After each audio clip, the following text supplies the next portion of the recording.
বন্ধুরা, আমার চ্যানেলে তোমাদের সকলকে স্বাগত। আজ আমরা ক্লাস 7-এর রায়ান মার্টিন প্রশ্নবিচিত্রা থেকে ভূগোলের প্রথম পর্যায়ক্রমিক মূল্যায়নের পঞ্চম স্কুল সলভ করব।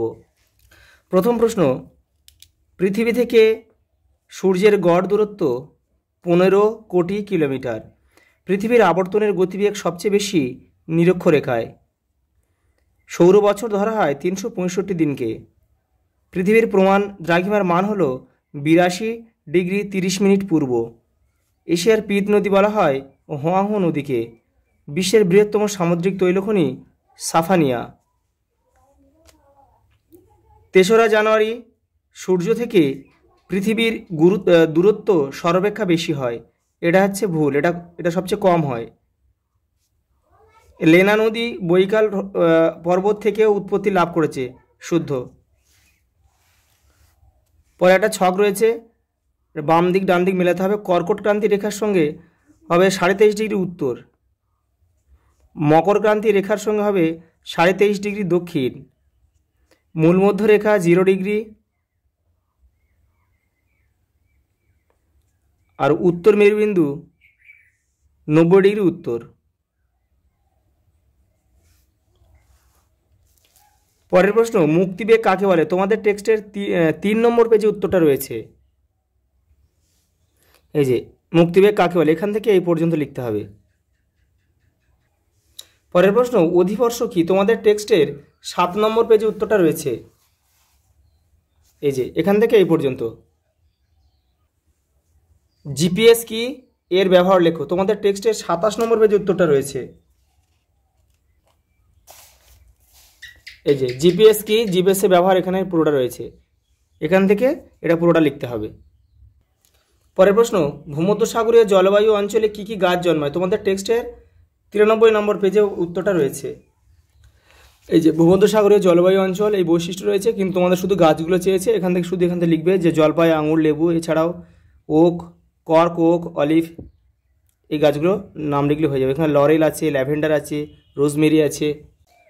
পরের প্রশ্ন, অপসুর ও অনুসুরের অবস্থান সম্পর্কে লেখো। তোমাদের টেক্সটের 5 নম্বর পেজে উত্তরটা রয়েছে। এই যে এখান থেকে এইটা আর এটা লিখতে হবে। পরেরটা, অক্ষরেখা ও দ্রাঘিমা রেখার 4টি করে বৈশিষ্ট্য লেখো। অক্ষরেখা আছে 21 নম্বর পেজে, দ্রাঘিমা রেখা আছে 24 নম্বর পেজে, দেখে নাও। এই যে অক্ষরেখা, এখান থেকে 4টে লিখবে, আর এই আছে দ্রাঘিমা রেখা, এখান থেকে 4টে লিখবে।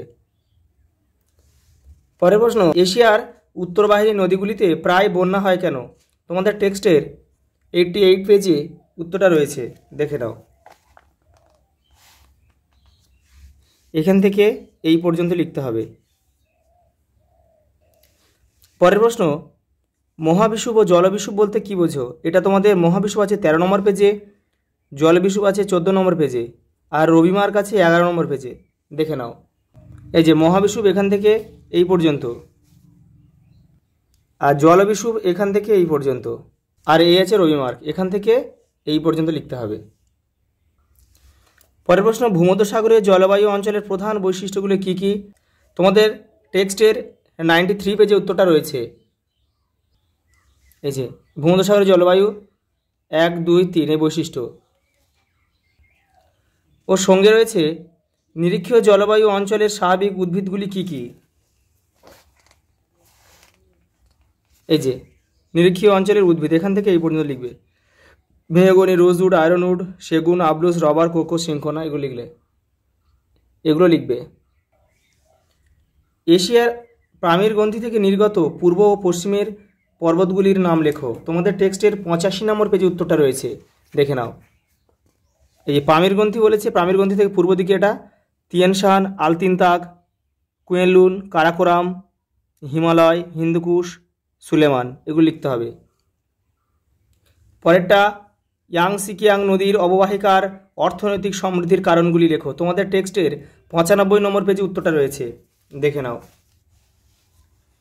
এই যে ছক করে যেগুলো রয়েছে এগুলো লিখতে হবে। ইয়াংসিকিয়াং অববাহিকা অর্থনৈতিক সমৃদ্ধির কারণ, কৃষির উন্নতি, খনিজ সম্পদের প্রাচুর্য, এটা লিখে উন্নত পরিবহন ব্যবস্থা, এইসব সবই লিখতে হবে। শিল্পের উন্নতি। আজ এই পর্যন্ত, দেখা হবে পরের ভিডিওতে।